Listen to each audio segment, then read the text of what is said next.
अस्सलाम वालेकुम everyone, welcome back to my YouTube channel. और भाई Motorola is not coming slow. Motorola भाई हल्के में नहीं आ रहा है। इतने सालों बाद पाकिस्तान में ये ऑफिशियल फ़ोन लॉन्च किए हैं, बल्कि ऑफिशियल आया नहीं है, सिर्फ फ़ोन लॉन्च किए हैं। बट इस सूरत में भी हल्के में नहीं आ रहा। मोटरोला अपना एक और फ़ोन इस मंथ के एंड में इंशाल्लाह लॉन्च करने जा रहा है, जिसका नाम है मोटरोला G04, जिसके ऊपर आज की वीडियो डेडिकेटेड होने वाली है, जिस फ़ोन के ऊपर आज की वीडियो में बात करने वाला हूँ। तो देखो इस वीडियो के एंड तक, क्या स्पेसिफिकेशन है, कब लॉन्च होगा, लॉन्च डेट क्या है, मेन बात इस स्मार्टफोन की प्राइस क्या है, क्या इस फ़ोन की तरफ जाना चाहिए या नहीं, या फिर अगर आपने मोटोरोला G23, G54, G84 में से कोई एक बाय कर लिया है तो क्या इस फ़ोन को परचेस करना चाहिए या नहीं, सब कुछ बताऊँगा आपको आज की इस वीडियो में। वीडियो को लाइक करके चैनल को लाजमी सब्सक्राइब करना। हम बढ़ते हैं डायरेक्ट वीडियो की तरफ और मैं आपको बताता हूँ ये स्मार्टफोन कैसा है और कब आने वाला है। आ जाओ। तो सबसे पहले इस स्मार्टफोन के डिज़ाइन वाली साइड की बात करूँ तो नो डाउट यार, हमेशा की तरह मोटोरोला ने इस बार भी इस स्मार्टफोन का डिज़ाइन काफ़ी खूबसूरत, काफ़ी एक अच्छा फील करवाया है, काफ़ी अच्छे फील करवाने की कोशिश की है और आ भी रही है। नेक्स्ट लेवल वाली फीलिंग आ रही है। एक अच्छा फ़ोन है। डिज़ाइन वाले साइड, डिज़ाइन के वाले से अगर देखा जाए तो नो डाउट काफ़ी अच्छा फ़ोन है अपने लिहाज से देखा जाए। और अगर 25 से 30 हज़ार की नज़र देखा जाए ना, तो इसकी प्राइस एग्जैक्ट मैं आपको आगे बताता हूँ क्या एक्सपेक्ट की जा रही है, तो उस हिसाब से ये डिज़ाइन सही है। बैक प्लास्टिक का होगा, फ्रेम भी प्लास्टिक का होगा, लेकिन फ्रंट से मामला ख़राब है यार। फ्रंट पर मोटे मोटे बेजल्स इन लोगों ने इस बार डाल दिए हैं, तो ये बहुत थोड़ा मामला इधर उधर हो सकता है। It's depend on viewers, it's depend on customer के वो क्या चाहते हैं। व्यूअर्स तो मैंने गलत बोल दिया, तो आप पर डिपेंड करता है। आप मेरे व्यूअर्स हो तो ये आप पर डिपेंड करता है।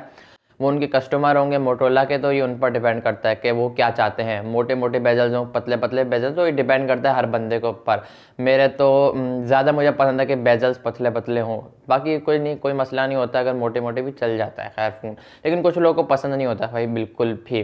तो नो डाउट डिज़ाइन काफ़ी अच्छा है। फ्रंट से बेजल एक्सपीरियंस आपका थोड़ा बहुत ख़राब होने वाला है, लेकिन डिस्प्ले एक्सपीरियंस आपका काफ़ी अच्छा होने वाला है अपनी इस स्मार्टफोन की प्राइस रेंज के हिसाब से। 6.56 इंचज़ का एक IPS LCD पैनल है, 720p की रेजोल्यूशन है, 90 हर्ट्ज का रिफ्रेश रेट आपको इस स्मार्टफोन के अंदर देखने को मिलेगा। ये स्मार्टफोन एंड्रॉयड 14 के साथ स्टॉक एंड्रॉयड का सपोर्ट लेकर आएगा। एंड्रॉयड 14 अपडेटेड होगा, तो 15, 16 तक जाने के स्मार्टफोन 16, 17 के आसपास ये स्मार्टफोन अपडेटेड होगा आने वाले टाइम में।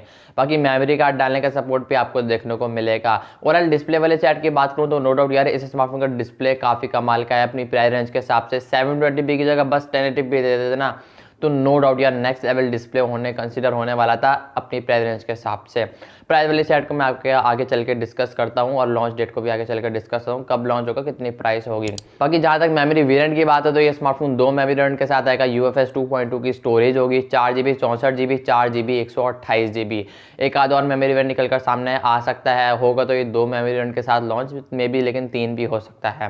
बाकी UFS 2.2 की स्टोरेज होगी। मेमोरी कार्ड डालने का सपोर्ट आपको देखने को मिलेगा, क्योंकि 464 काफ़ी लोगों को 64GB रैम रोम कम लगती है, लेकिन 64GB इंटरनल स्टोरेज भी काफ़ी होती है एक आम बंदे के लिए। हाँ, अगर आप व्लॉगिंग करते हो, स्टोरेज का ज़्यादा काम है, तो आप 128GB वाला बाय कर सकते हैं, फिर 64GB वाला बाय करके 200-250 का मेमोरी कार्ड लगा लो। ये मैं आपको जुगाड़ बता रहा हूँ जो आपको कोई नहीं बताएगा। इसी बात पे लाइक शेयर सब्सक्राइब कर दो। हम आगे बढ़ते हैं। जहाँ तक हार्डवेयर वाली साइड की बात है तो इस स्मार्टफोन के अंदर यूनिसॉक का T606 प्रोसेसर लगाया जाएगा।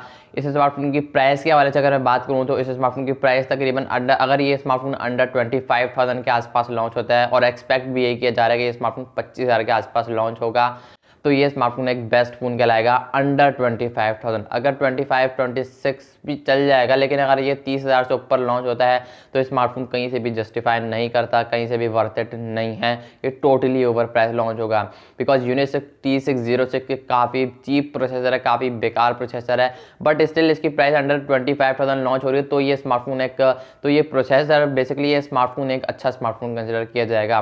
25,000 की नज़र देखो यूनिसॉक T606 को, तो एक नॉर्मल यूज़ के लिए बेस्ट फ़ोन होने वाला ही है। बाकी PUBG वाली साइड की तरफ तो आपने सोचना भी नहीं है, हल्का से भी नहीं सोचना है। हल्की बल्कि बस वाले गेम, कार वाले गेम, क्रिकेट, ऐसे गेम आप इसमें स्मार्टफोन के अंदर खेल सकते हो डेफिनेटली। और ज़्यादातर ये स्मार्टफोन नॉर्मल यूज़ के लिए मैं रिकमेंड करूँगा आने वाले टाइम में जब ये लॉन्च होगा। बाकी बैक पर सिंगल कैमरास का सेटअप है, काफ़ी दिनों बाद भूलने के लिए आया, वरना मैं अमूमन triple camera, quad camera, triple camera, dual camera बोल रहा होता हूँ। तो इस स्मार्टफोन के अंदर बैक पर 2 लेंस बड़े बड़े देखने को मिलेंगे। अच्छा, जब मैंने देखा ना तो मैं समझ रहा था कि यार डुअल कैमरा सेटअप होगा, बट स्टिल दूसरे लेंस में यहाँ पर LED फ्लैश लाइट का सपोर्ट देखने को मिलता है। यहाँ पर एलईडी फ्लैश लाइट दी गई है। मेन कैमरा 16 मेगापिक्सल का है। फ्रंट पे पंच होल आपको देखने को मिलेगा, उसके अंदर 5 मेगापिक्सल की सेल्फी देखने को मिलेगी। बैक से और फ्रंट से आप दोनों में 1080p 30fps बैक से भी और फ्रंट से भी सेम आप शूट कर पाओगे। कोई OIS का कोई स्टेबलाइजेशन का सपोर्ट देखने को नहीं मिला कि भाई 25,000 में आप क्या जान लोगे। वैसे 25,000 में इस महंगाई में मोटोरोला ने भाई फ़ोन लॉन्च करने वाला है, तो यही बड़ी बात है। बाकी साइड माउंटेड फिंगरप्रिंट स्कैनर के साथ आएगा और फेस अनलॉक का भी सपोर्ट आपको देखने को मिलेगा। बाकी अच्छा फ़ोन ओवरऑल देखा जाए, 15 वाट की नॉर्मल चार्जिंग होगी, 5000 mAh की बैटरी होगी। और अगर ये स्मार्टफोन 25,000 की नज़र देखा जाए तो एक बेस्ट फ़ोन होने वाला है। और अगर ये स्मार्टफोन अंडर 25,000 लॉन्च होता है तो मैं रिकमेंड करूंगा आप इस फ़ोन की तरफ देख सकते हो। अगर आपने अभी तक कोई फ़ोन नहीं लिया, आप इंतज़ार कर रहे हो मोटोरोला के आने वाले फ़ोन का, अगर आपने मोटोरोला G23, G54, G84 में से कोई एक फ़ोन ले लिया, ऑलरेडी यूज़ कर रहे हो, तो मैं रिकमेंड नहीं करूँगा कि आप इस फ़ोन को शिफ्ट हो। हाँ, देख सकते हो, एक्सपीरियंस कर सकते हो अगर आप चाहो तो, लेकिन मैं रिकमेंड नहीं करूँगा। आप उन तीनों में से अगर कोई एक स्मार्टफोन यूज़ कर रहे हो तो आप इस पर शिफ्ट हो। हाँ, अगर आपके पास फ़ोन नहीं है, 20 से 25,000 की प्राइस रेंज है, 25 से 26,000 थोड़ी प्राइस रेंज है, और अगर मोटोरोला का एक अच्छा फ़ोन लेना चाह रहे हो नॉर्मल यूज़ के लिए, तो आप इस फ़ोन को डेफिनेटली ओवरऑल नॉर्मल यूज़ के लिए कंसीडर कर सकते हो। चाहे वो कैमरा हो, गेमिंग हो, डिस्प्ले हो, ओवरऑल आप सब चीज़ों में आप इसको नॉर्मल कंसीडर कर सकते हो। बाकी ये फेब के एंड में बस कुछ दिन ही रह गए हैं, तकरीबन 10-15 दिन बाद ये स्मार्टफोन लॉन्च हो जाएगा। 15 दिन के आसपास ये स्मार्टफोन लॉन्च हो जाएगा। आपको पाकिस्तानी मार्केट के अंदर देखने को मिल जाएगा स्टॉक मार्च के स्टार्ट में। वैसे फेब के एंड में भी स्टॉक देखने को मिल सकता है, एंड में स्मार्टफोन ऑफिशियल लॉन्च हो जाएगा। आई होप कि आपको आज की वीडियो पसंद आएगी, तो वीडियो को लाइक करके चैनल को लाजमी सब्सक्राइब करना। मैं मिलूंगा आप लोगों को नेक्स्ट वीडियो में किसी और वीडियो के साथ। तब तक के लिए अल्लाह हाफिज़।